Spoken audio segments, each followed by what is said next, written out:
scientists recognize, which is that we have a climate and energy emergency that amounts to a planetary crisis.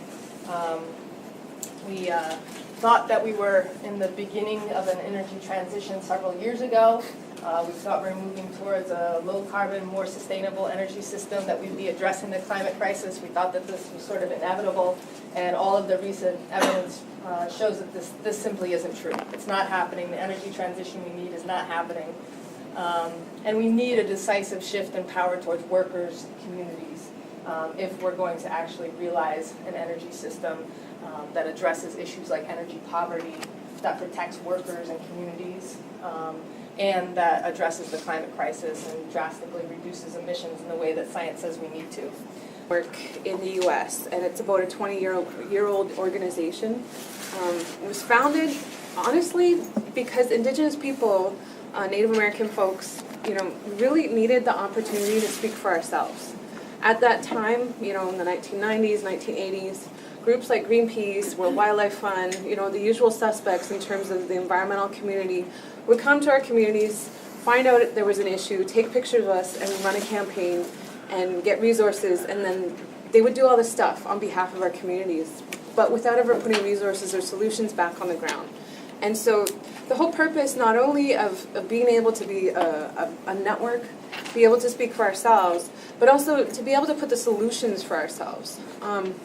So I want to shift gears to this year, and particularly in the last 2 years in Canada.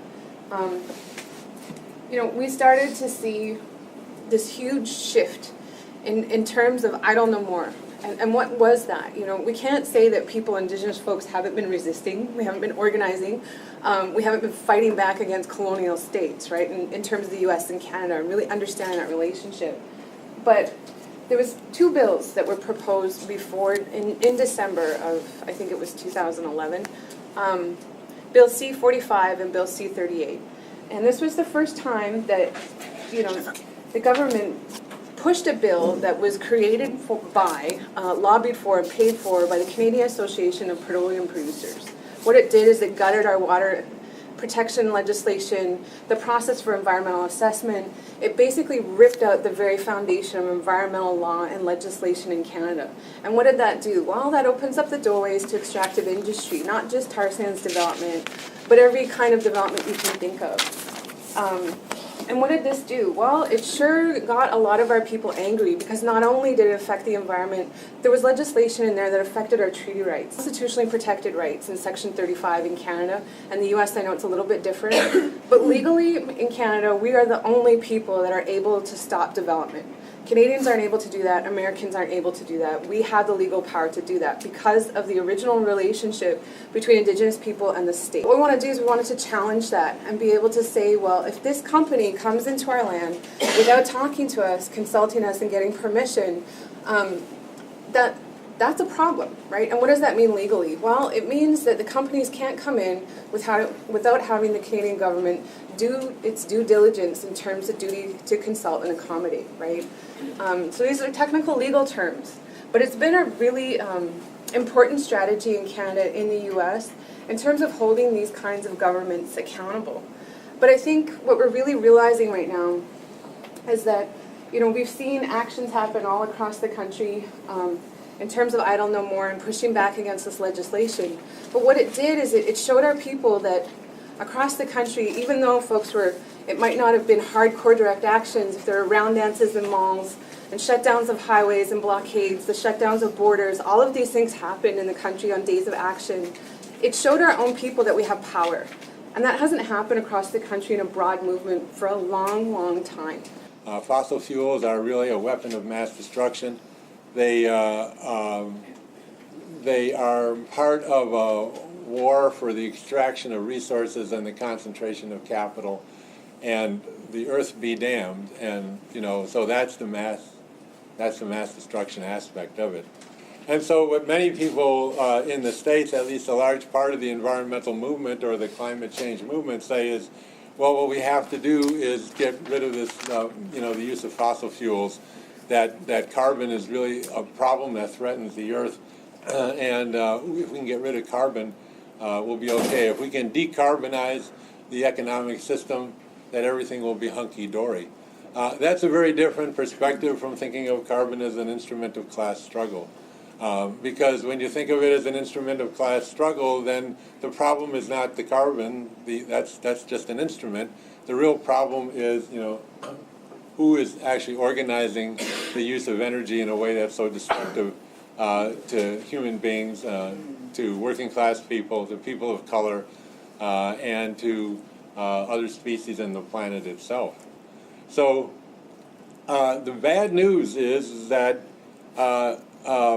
that calling for renewable energy is certainly not sufficient. In fact, renewable energy in the wrong hands can equally be a weapon of mass destruction. And that's what I'm basically pointing out, that if we're talking about renewable energy, just on the terms of renewable energy, that is equally threatening if it's in the wrong hands. And most of the renewable energy development that's underway in the country and probably most of the world actually is under corporate control.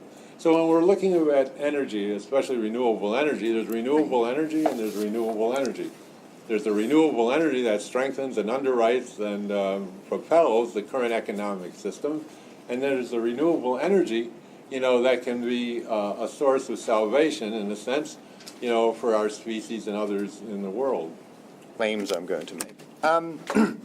So I cheesily entitled my talk "The German Energiewende, Yes We Can, Sort of, Maybe, Kind of," because there. I'm sorry, the "Yes We Can" references are kind of passé, but because so in a way, the Energiewende in Germany is, I think, one of the most exciting bottom-up, movement-driven socio-ecological transformation processes right now happening, at least in the global north. But in order for that statement to make sense, I probably have to say what the Energiewende, I'm going to call it Energiewende, what the Energiewende actually is on a technical level, because again, like you, there's a technical and a political way to look at this. It's sort of the process of transitioning from a fossil and nuclear-based energy or electricity system to an electricity system based on renewable energies, in particular, but not only wind and solar. The political answer to the question what the Energiewende is, that it's a process that started about some 35 or 40 years ago in Germany, whereby ordinary people are fighting not just dirty energy, initially very much nuclear, but now also increasingly in Germany coal, but also fighting the big centralized power structures in the energy sector and reclaiming control over their energetic future and present. So in a way, I'm going to actually leave the examples out, because very much what is happening in California has also been happening in Germany. That, like, maybe just one example, there's something called sort of movement called bioenergy villages, Bioenergiedörfer, where in some really deprived, depopulating areas of Eastern Germany, where basically there's no employment, there's no money, and there's no cultural perspectives, people are leaving, there's sort of aging in the communities. Even under the leadership of some really kind of conservative village mayors, folks in these communities have been getting together saying, we're going to actually transition our energy system in the next 10 years, or electricity system, to 100% renewables. And I mean, that's basically stopped a lot of money flowing out of the communities to the fossil fuel companies. So it's had ecological and economic effects, but the most interesting effects in a way are social, cultural, and political, like the kind of re-energizing of communities that get together and say, all right, let's do this. All right, let's work out how can we, and it's actually in those villages, it's not just electricity, that, okay, how can we change our heating and cooling system? Well, cooling is not so relevant in Germany, but, how can we change our heating system? How can we change the transportation system? And the stories you hear are incredibly inspiring of these communities coming alive again and feeling a sense of their own power, which I think is also a theme that's running through these three presentations. It's all like, these struggles against the dirty shit that's happening, and for community-controlled renewable energies, there's really a sense of people reclaiming their power in the double sense of power.